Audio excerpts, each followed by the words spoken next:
스포츠에 두고 급가속을 한번 해보도록 하겠습니다.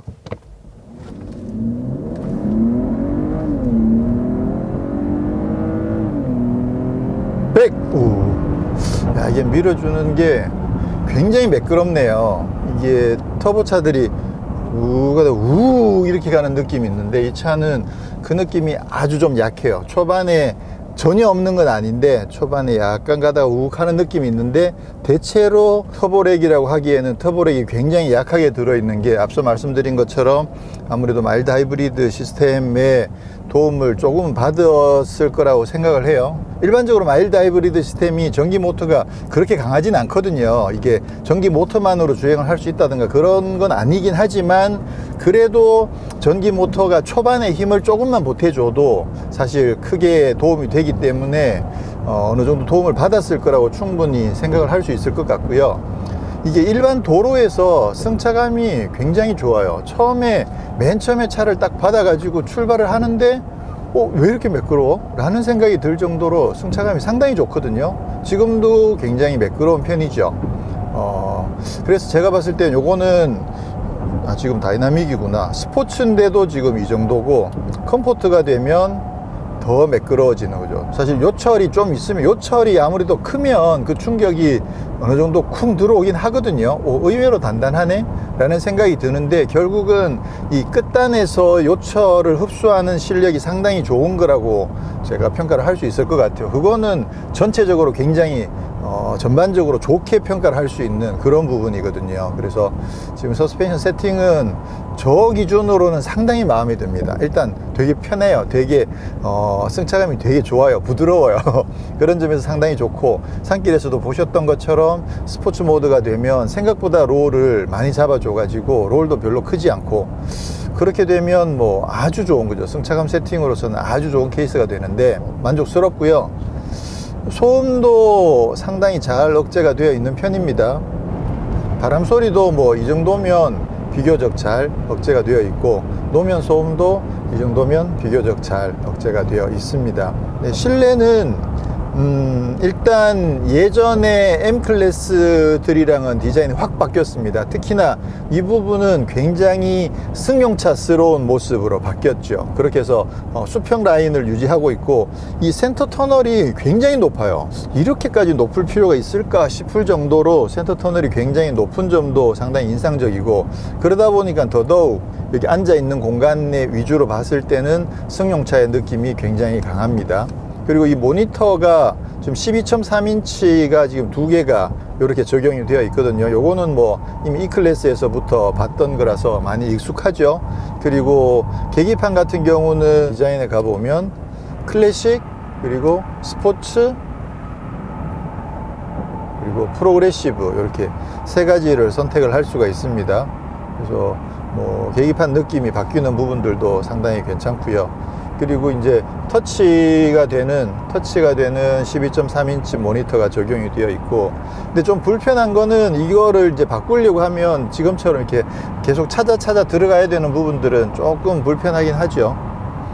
그리고 지금 앰비언트 라이트는 총 64가지 색인가 정도를 선택할 수 있게끔 지금 되어 있고요. 조명 잘 들어와 있네요, 확실하게. 그리고 전체적으로 이 터치 감각이나 이런 부분들도 상당히 좋습니다. 근데 계속 제가 터치를 하다 보니까 순간적으로 차선을 이렇게 밟으려고 해가지고 이렇게 차선을 밀어주잖아요. 이게 지금 결정적으로 스마트 크루즈 컨트롤이랑 스티어링 어시스트 반자율 주행 기능이 없어요. 야, 이럴 수가, 아니 어떻게 이런 일이 있을 수가 있지? 저도 이제 소문은 들었습니다만 막상 이 차를 타보니까 지금 하드웨어적으로 만족스러운 부분이 지금 굉장히 많거든요. 뭐 힘도 굉장히 여유가 있고, 또 승차감도 굉장히 좋고, 디자인도 이 정도면 나쁘지 않고, 인테리어도 굉장히 좋고, 그런데다가 2열 공간도 굉장히 넓고, 거기에도 에어 서스펜션도 적용되어 있고, 이러다 보니까 사실 만족스러운 부분들이 굉장히 많은데, 근데 반자율 주행 기능이 없다는 거, 이거 진짜 너무너무 좀 속상하고 짜증나는 그런 부분이에요. 아니 어떻게 이걸 안 넣을 수가 있지? 지금 그 선루프도 빠졌거든요. 지금 요게 450 포매틱에 이제 AMG 라인이 적용되어 있는 상급 두 가지 트림 중에서 위급 트림인데, 근데 썬루프도 빠져 있고 또 반자율 주행 기능도 빠져 있고, 야, 이건 참 어떻게 이렇게 생각을 했는지가 좀 이해가 안 되는, 특히나 글쎄요, 벤츠에서, 아니 요즘 사람들이 그래도 그 반자율 주행 그게 있으면 편하긴 한데 많이 안 써. 있어도 많이 안 쓸 거야 라고 생각했다면 진짜 오산이에요. 진짜 많이 써요. 특히나 벤츠가 이 반자율 주행 기능을 많이 아래급으로 적극적으로 공급하고 있지 않는 이 상황에서 현대 기아차가 굉장히 적극적으로 공급을 하고 있어서 지금 아반떼까지 스마트 크루즈 컨트롤이 다 들어가 있거든요. 스티어링 어시스트랑. 그렇기 때문에 지금은 한국의 많은 분들이 이미 익숙하게 쓰고 있습니다. 그런데 벤츠가 이거를 적용을 안 했다는 거는 굉장히 큰 실수죠. 특히나 더 실수라고 할 수밖에 없는 이유는 뭐냐면, 스마트 크루즈 컨트롤하고 스티어링 어시스트를 제일 먼저 개발한 게 너잖아. 그죠?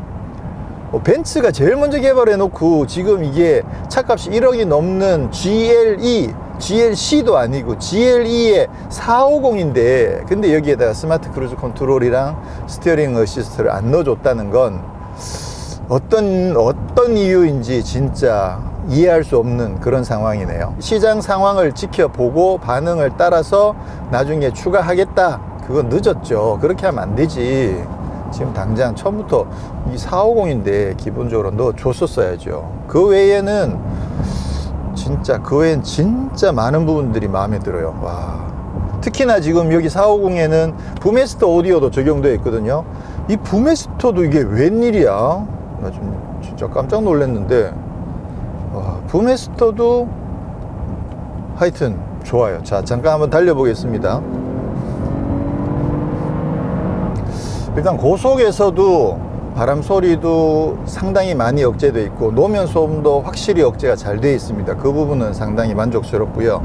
고속에서도 직진 안정성 굉장히 좋아요. 사실 뭐 벤츠가 고속 직진 안정성 좋은 거는 뭐 어제 오늘 이야기가 아니어서 뭐 두말하면 잔소리고, 만약에 그게 흐트러졌다 그러면 벤츠 이제 골치 아파지는 거지. 그죠? 벤츠가 그거가 최고라고 이야기를 하고 있었는데 거기에 문제가 생기면 그건 진짜 골치 아파지는 거거든요. 그건 이제 뿌리부터 점검해야 되는 상황이 오는 건데, 다행히 이 차도 고속 안정성이 상당히 좋긴 한데, 근데 지금 스포츠 모드에서 고속으로 주행할 때 스티어링의 유격은 생각보다 좀 있어요. 조금 더 무거워져서 이게 조향이 조금 힘들게 돼야 되는데 생각보다 조금 가볍게 살짝 움직이면서 거기에 따른 반응도 이렇게 까딱까딱 움직이는 점들이 조금 있어가지고, 벤츠라면 모름지기, 벤츠라면 고속에서의 스티어링은 조금 더 무거워져야 되지 않을까. 그거 말고는 전체적으로 상당히 괜찮습니다. 반응도 좋고 힘도 꾸준하게 굉장히 잘 올라가는 편이고, 제가 고속도로에서 리뷰하는 영상들 가끔 보면 막 손 놓고 막 계속 있잖아요. 그게 많이 익숙해져 있어서 물론 계속 긴장하면서 전방을 주시하고 체크를 하고 있긴 합니다만, 나름 뭔가를 이제 보여드릴 수 있는 부분이다라고 생각해가지고 뭔가를 설명하고 하면서 이게 차가 잘 따라간다라는 걸 보여드리고 있는데, 이 차는 그게 아예 안 돼요. 이거 손 놓고 있어 버리면 큰일 나. 그래서 지금 그 차선을 넘어가지 않도록 잡아주긴 하거든요. 이렇게 넘어가려고 하면 이게 다시 돌아오긴 하죠. 다시 돌아오는데 이게 확 넘어오진 않네요, 생각보다. 그래서 넘어가지 않도록 막아주는 것까지는 있긴 한데, 이걸 벤츠가 제일 먼저 개발했는데 지금 GLE 450에다가 이걸 안 넣어준다는 건 말이 안 되죠. 아, 진짜 해도 너무하네 이거는. 자, 전반적으로는 만족도는 굉장히 높습니다. 기대했던 것보다 훨씬 좋아요. 자, 그리고 가격도 잠깐 살펴보면 지금 이게 GLE 450 포매틱에 AMG 라인 넣어가지고 1억 1,050만 원이거든요.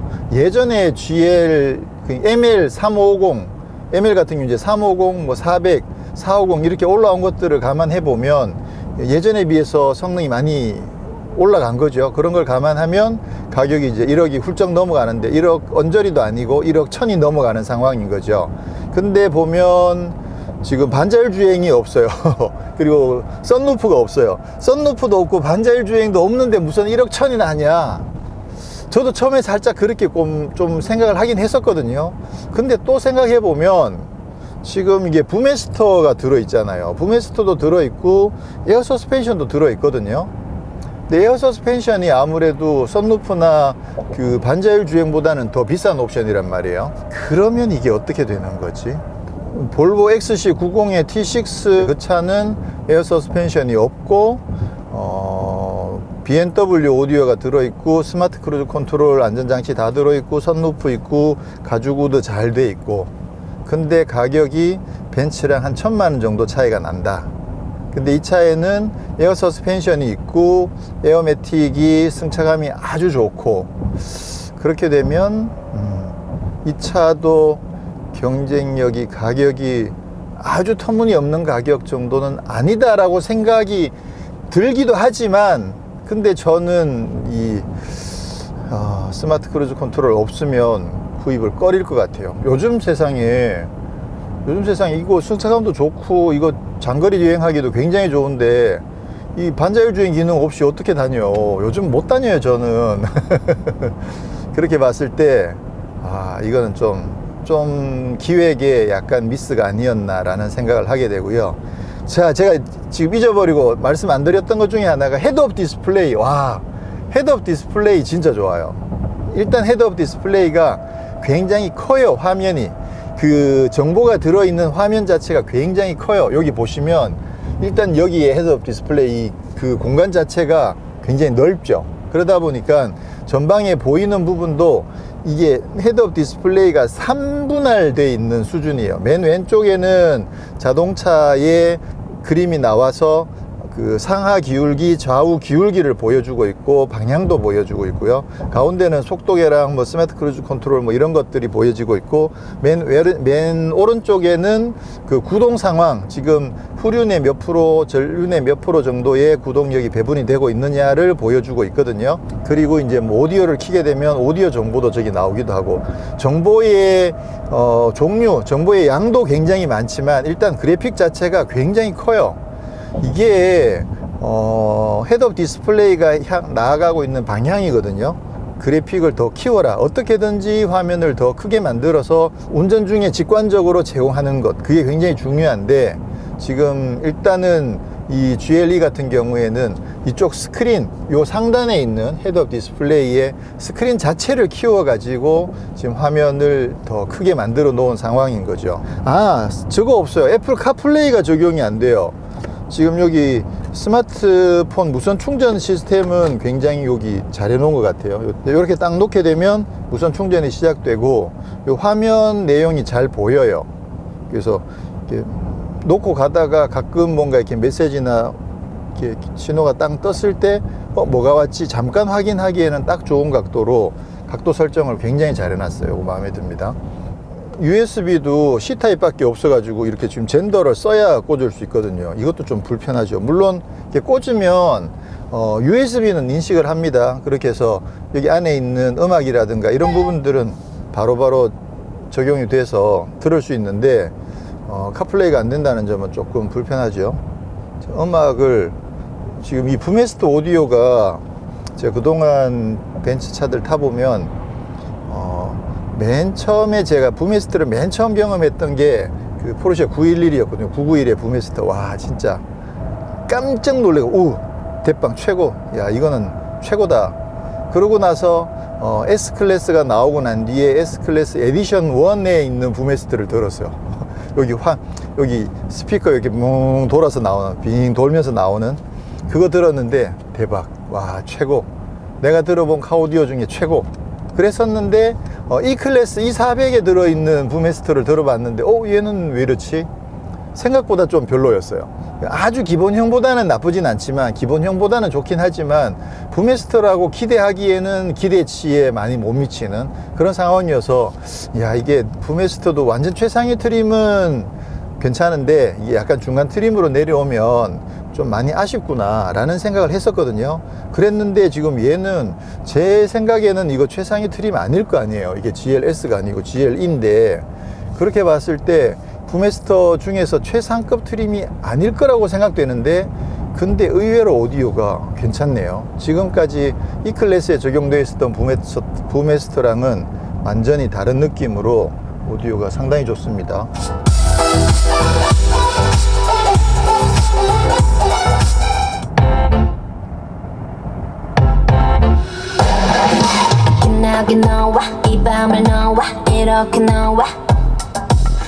네, 일단 지금처럼 이렇게 굉장히 비트가 강한 곡들은 정말 소화를 잘 해요. 물론 그 볼륨을 좀 더 많이 높이고 그 음원에 따라서는 가끔은 비트가 조금 뭉개지는 느낌이 있긴 하거든요. 보스만큼 정확하게 아주 강하게 때리지는 않아요.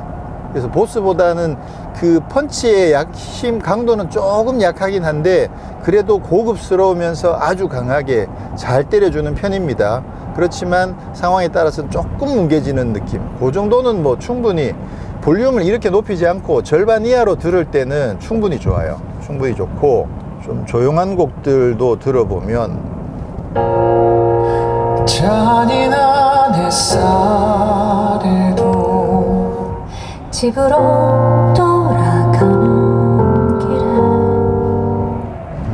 여기에서 조금 차이가 나긴 하네요. 아무래도 그 BMW 지난번에 혜연 기자가 슈어 느낌이 난다고 했던 그 정말 스탠다드한 그 사운드에서 어딘가 조금 비는 듯한, 지금 서라운드가 적용되어 있는데도 어딘가 조금 비는 듯한 느낌이 살짝 있긴 하네요. 그렇지만 제가 그동안 중간급의 부메스터에서 조금 실망했던 그거에 비하면 지금은 그거보다는 확실히 더 좋아가지고 이 정도면 오디오는 굉장히 좋은 편이라고 저는 생각해요. 오디오는 이 정도면 이 급에서는 진짜 불만이 없는 수준의 오디오를 갖추고 있습니다. 지금 이게 지금 선바이저가 이렇게 길이가 확장이 안 돼요. 이런 거 좀 해주지. 이게 확장이 돼야 좀 각도에 따라서 가리기가 쉬운데, 그죠? 이 날개가 추가로 더 붙어 있지도 않고 이런 것은 벤츠가 좀 해줘야 되지 않나? 네, 그리고 계기판에는 오른쪽 하단에 EQ 게이지가 붙어 있습니다. 그래서 48V 마일드 하이브리드 시스템인 거죠. 그래서 가속을 하다가 가속을 하게 되면 이제 파워가 되고 전기 모터가 힘을 쓴다는 거죠. 그리고 엑셀에서 발을 떼면 차지가 되는 거죠. 그래서 수시로 충전을 해가지고 이게 그 아주 작은 힘이긴 하지만 잠깐 충전했다가 또 쓰고 잠깐 충전했다가 또 쓰고 하는 부분들이 조금은 분명히 도움이 되는 것 같아요. 도움이 안 되면 안 했겠죠. 네. 그리고 시프트 패들은 지금 수동 모드로 들어가려면 이게 조금 복잡해요. 이게 이쪽에 이제 변속기가 따로 없다 보니까 수동 모드로 들어가려면 안으로 들어가서 지금 조작을 해야 되는 상황이고, 기어를 내릴 때 회전수 반응이 지금 계기판은 이게 디지털 그래픽이다 보니까 계기판 반응은 빨라요. 근데 실제로 엔진 회전이 올라오는 거는 계기판보다는 조금 느립니다. 이게 계기판만큼 뱅 올라가 주면 정말 멋있을 텐데, 이쪽에 있는 이제 터치를 통해서 설정을 할 수가 있거든요. 시스템에 가서 디자인. 이거 너무 이게 갈 길이 너무 복잡해요. 사실 스포츠 그래픽도 사실 마음에 들긴 하거든요. 이 상태에서 기어를 내려보면 반응이 나쁘지 않습니다. 시프트 패들로 기어를 바꿀 때 회전수 내려주는 반응이 나쁘진 않습니다. 나쁘진 않은데 바늘보다 조금 느린 정도. 네, 뭐 이 정도면 뭐 괜찮네요. 그리고 이것도 조절하는 것도 익숙해지면 금방 익숙해지긴 하거든요. 일단 홈 버튼과 백 버튼이 따로 있기 때문에 백은 뭐 쉽게 돌아갈 수 있고요. 근데 이게 지금 이런 걸 좀 하려고 하면 이게 반절 주행이 돼야 되거든요. 그래서 그러다 보면 이거 주행 중에도 이렇게 잠깐씩 조작하는 거는 금방금방 쉽게 할 수 있는데 좀 아쉽네요. 차가 진짜 좋긴 좋아요. 아니, 그래서 고민을 했는데 결국 이제 오프로드도 잠깐 타보려고 왔거든요. 사실 차가 웬만큼 좋으니까 지금 여기 오긴 했는데요. 근데 오는 길이 너무 힘들어요. 그 반자율 주행 기능이 없어가지고. 아니, 차가 알아서 좀 주행을 좀 해줘야지. 사람 보고 네가 알아서 다 주행해 그러면 요즘 세상에 어떻게 힘들어서 어떻게 여기까지 와요. 그죠? 자, 어쨌거나 지금 오프로드를 잠깐 타려고 왔는데 이 계기판하고 이쪽에랑 또 주행 모드랑 이게 헤드업 디스플레이랑 그래픽이 장난이 아니에요. 이번에 MBUX라고 업그레이드가 되면서 내용도 조금 복잡해 가지고 얘랑 지금 조화가 어떻게 되는지 좀 헷갈리는데, 일단 드라이브 모드가 인디비주얼이 있고 스포츠가 있고 컴포트가 있고 에코가 있고 오프로드가 있거든요. 그래서 컴포트 모드가 기본이에요. 그러면 최저 지상고도 컴포트 모드는 기본 상태이다가 이게 스포츠 모드가 되면 그럼 자체적으로 알아서 지상고가 조금 내려와요. 그리고 이게 오프로드 모드가 되면 그러면 여기 차량 상승 중 뜨잖아요. 그래서 오프로드가 모드가 되면 차체가 조금 더 올라가요. 그래서 기본적으로 이제 차고 조절을 그걸 할 수도 있고, 그리고 여기 이제 또 그 차고 조절하는 버튼이 또 따로 있거든요. 큼지막하게 디자인도 되게 예쁘잖아요. 이걸로 이렇게 눌러서 올리고 내리고 할 수도 있는데, 근데 이게 또 어떤 데는 모드에 따라서 설정이 되다 보니까 어떨 때는 이게 또 작동 안 하는 때도 있더라고요. 그리고 또 재밌는 게 지금 여기 보시면 이게 지금 화면이 이렇게도 움직이지만 이게 여기 있는 이 터치 패드로도 움직일 수 있거든요. 이렇게 이렇게 움직일 수 있는데, 여기서 정보에 가보면 지금 현재 엔진 상황도 볼 수 있고, 그리고 차량 상태도 볼 수 있고, 그렇죠. 그래서 여기 지금 차고에 대한 부분들도 있고, 엔진 가속 제동 이런 부분들도 있고요. 그걸 크게 하면, 지금 차고가 지금 플러스 1로 제일 높은 상태로 지금 올라와 있는 거거든요. 오프로드 모드다 보니까.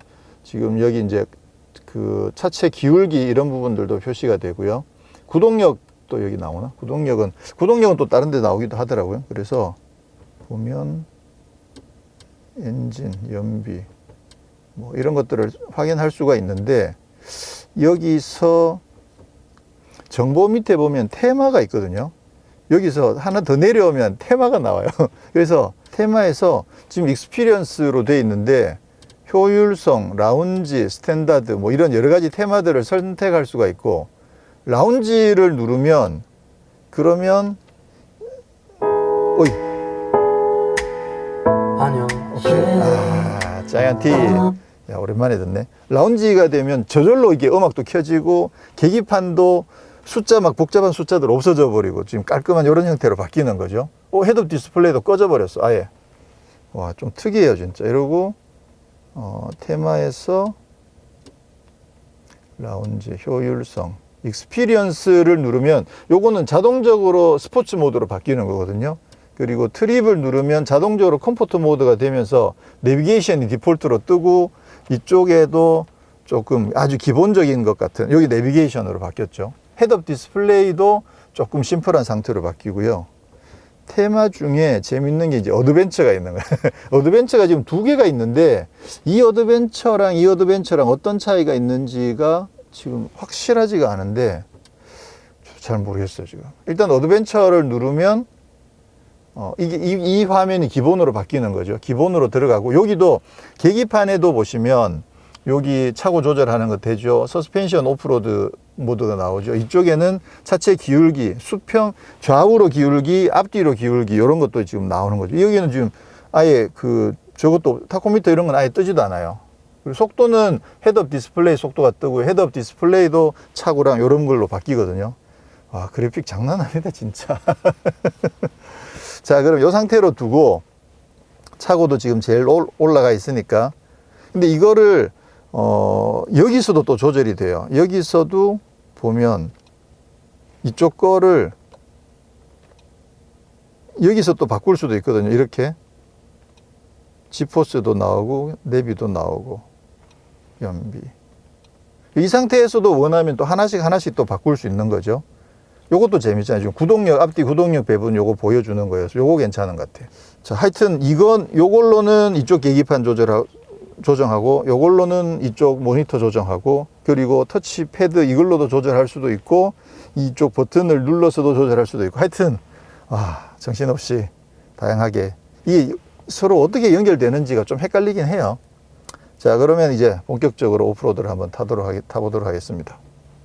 자, 지금 이제 차고를 여기가 지난번에 모하비 때 왔던 그 장소인데요. 그때 아무래도 지상고가 그렇게 높지 않다 보니까 조금 배가 닿는 부분이 부담스러워서 언덕 이런 부분들 좀 못 갔던 부분들이 있거든요. 근데 지금은 이런 뭐 돌무더기 이런 것들도 사실은 그냥 거의 배 닿을 걱정 없이 그냥 쓱 지나갈 수 있는 거죠. 이쪽에 있는 이런 언덕 이런 부분들도 옆으로 그냥 뭐 비스듬히 이렇게 그렇죠. 이런 거 뭐 그냥 너무 쉽게 움직일 수 있는 거죠. 근데 지금 큰 돌 같은 게 시야에서 확보하는 게 사실 좀 중요한 미션이긴 할 것 같아요. 근데 타이어가 지금 50 시리즈 어제 보셨듯이 타이어가 엄청 두껍잖아요. 그러다 보니까 그것도 상당히 좀 여기도 비스듬하게 한번 넘어가 볼까요? 이렇게. 야. 짠. 오. 이건 뭐 아무 걱정할 필요 없이 그냥 뭐 마음대로 다닙니다.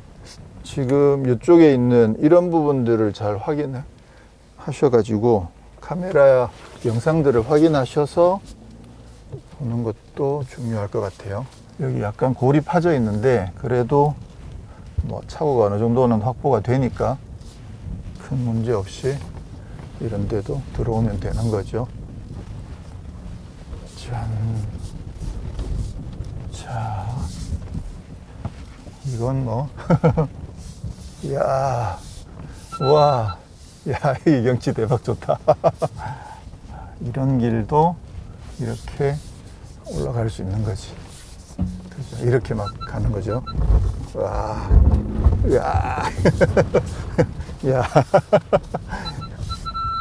좋군요. 이건 뭐 계속 삑삑삑 하는데 신경 안 쓰고 그냥 제가 시야로 다 확보를 했기 때문에 그냥 막 돌아다니면 되는 거죠. 네.